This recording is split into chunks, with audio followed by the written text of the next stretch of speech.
We're going to teach you how to deal with the frustrations of sandy soil and how to change that sandy soil into a nutrient-dense, nutrient-rich medium for growing healthy, productive plants.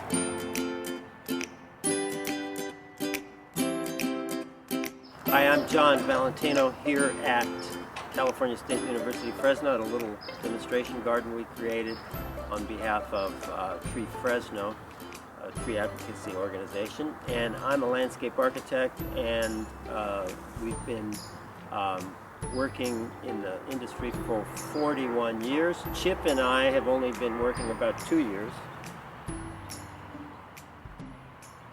to comprehensively address the problems with sandy soil, and those are, first, you want to grow something in it, and that might not be intuitively the first thing you would start with, but that is the best recommendation, is to immediately start by growing something in it.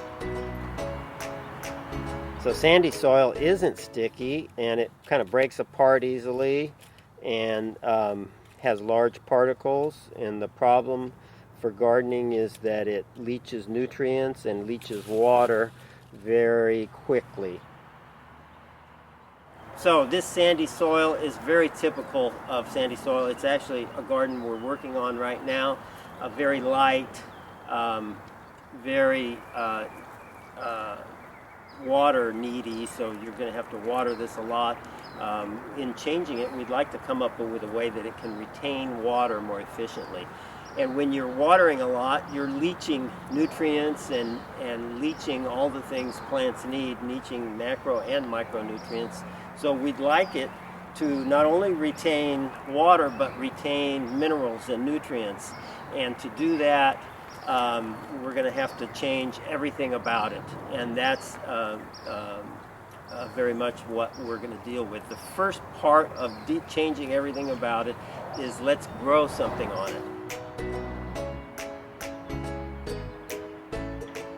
Step 2 of dealing with sandy soil is organic matter, and there's lots of ways to add organic matter. One of the most common and fairly well understood is compost. This is what a good quality compost looks like. The problem with compost is it can be expensive, it can be bulky, it's hard to work with on an ongoing basis in improving existing gardens, because a lot of times it needs to be incorporated. So the organic matter we prefer to use is called Optimize, and Optimize is concentrated organic matter. This little 3-pound bag will treat 3,000 square feet. Pretty dramatic way of being able to provide organic matter to soil. This is a real high quality organic matter that's in Optimize, and what it does is what organic matter does when it's doing its job properly. Really 3 things. The first thing that it does in soil is it feeds, it's food for microbes, usually for fungi, but really for all microbes. It's a high quality food which will lead to the proliferation of beneficial soil microbes. Second, it coats all the particles. In the case of sand, we're coating those sand particles, which are coarse and have a lot of air between them, making a very light soil. We're coating those so that they can retain moisture and nutrients more effectively. And third, a high quality organic matter will chelate, or more easily understood, collect minerals around the root zones of plants, and it's those minerals that plants will use for optimal growth and vitality.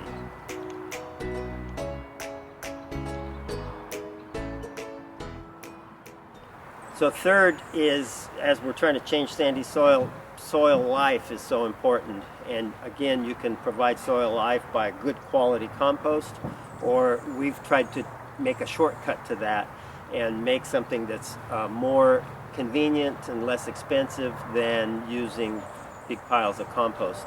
And so we've started with bacteria, which is in our penetrate. So the lowest form of life in soil is bacteria. Bacteria is very similar to plankton in the ocean in that it leads to higher life forms. Now, bacteria can be deficient in sandy soils because those sandy soils are so light and everything gets leached out of them. So a great source of kick-starting this process of building complex life is using our penetrate, which has the bacteria and then has food for the bacteria. And we would spray that on, and then we would follow up with higher life. What we use is our Maximize, and Maximize is full of higher life forms, and it's full of all kinds of interesting ingredients, including a ground up basalt from old deposits of lava that has almost every mineral in the periodic table, and it's minerals that make soil come alive because they're food for microbes. And that's the whole point of introducing these beneficial microbes.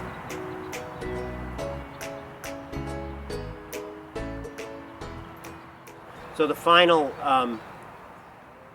step in changing our sandy soil is the overall concept of the soil food web, and where we ensure that every step we take respects the fact that we're trying to build life. And if you determine that something's yellow or something's chlorotic and it needs some kind of macronutrient or micronutrient, be careful not to use synthetic products which have a lot of salt in them. It's that salt that damages life in the soil. It's that life in the soil that's the key to making this a sustainable system. We call it the soil food web, and the soil food web has the lowest 5 life forms that we've covered. In the case of the bacteria feeds the fungi, it feeds the protozoic, feeds the good nematodes. All these things are eating and going on to higher life forms like earthworms are eating the good nematodes, and we're building this complex life in the soil that in the case of sandy soil will change every negative thing about it. But we need to make sure we respect that even as we keep planting things and keep moving on down the line from a time standpoint, a year and 2 years down the road. If we need to use fertilizer on it, we use something like our Nourish-Biosol, which is full of macronutrients and micronutrients, so it can feed plants. But the real secret to it is it feeds the soil at the same time, because it's made up of cultured soybean meal and cultured cottonseed meal, which when those bloom, they bloom mycelium. Mycelium is the flower of the cultured soybean and cottonseed meal. We cut the mycelium off, dry it, and use it essentially as fertilizer for plants and fertilizer for the soil. And what it's feeding in the soil is all these microbes that we're trying to develop on a long-term basis in the soil food web. So the fourth item emphasizes you need to continually keep this soil food web in mind. It's the only way to permanently change problem soil like sandy soil. It's the only way. You can do other things that might give a partial solution, but the way to permanently change problem soils is with the soil food web, and that's what's encapsulated in these 4 steps. If you like the concept I'm presenting here, go to our website, johnandbobs.com. It's got all kinds of information for you. If you like this video, make sure to like, subscribe, and share on social media. That will be tremendously helpful and get the message out for us.